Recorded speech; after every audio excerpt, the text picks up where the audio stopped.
Stainsdorp, Mpumalanga, was once a bustling mining town. When the mines closed down around 15 years ago, most residents had to look for jobs. Pindile and Kosi turned to farming to put food on the table. She started farming through a local community initiative in 2002.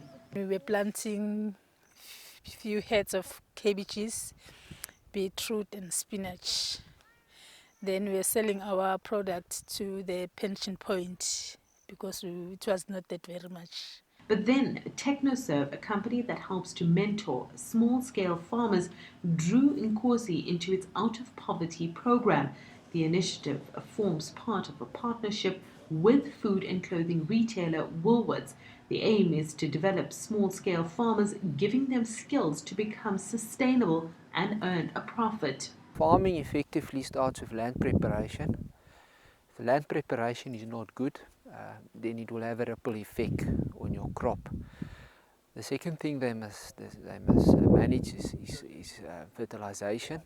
Irrigation, which is very important, it's very expensive. The key one is to manage labor. TechnoServe also helps to link small-scale farmers to the market so that they can get their produce onto the shop shelves. And Nkosi says the skills she learned has proved invaluable. Before we were planting and we were selling to the local markets, and our tomatoes were not that very much in a good condition. They were poor quality. They were getting soft quickly. So through that mentor, we got the program.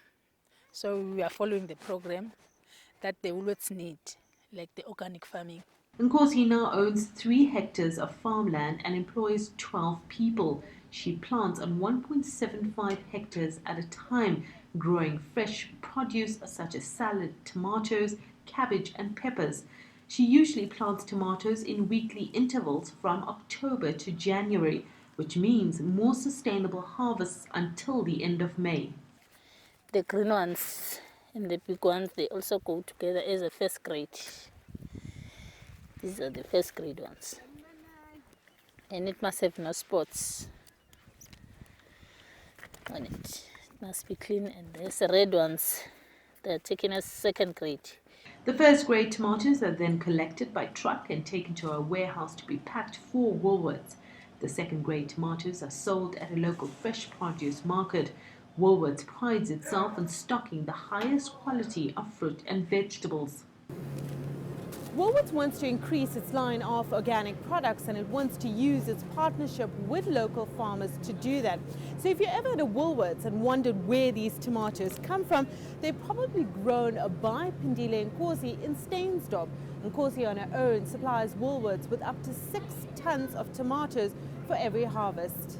Pindile and other tomato farmers in Plus really are part of one of the models we've found to be working in our enterprise development, in that there's a tripartite partnership between the farmers, the emerging farmers themselves, the existing tomato supplier who then packs all the tomatoes, and then Woolworths.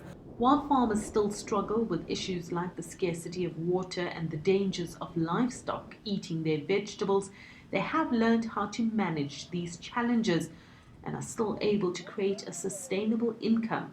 Pindile can now afford to send her children to university. She has also built her own house after living in a mud hut for most of her life. Sumitra, Nydoo, CCTV, Mpumalanga, South Africa.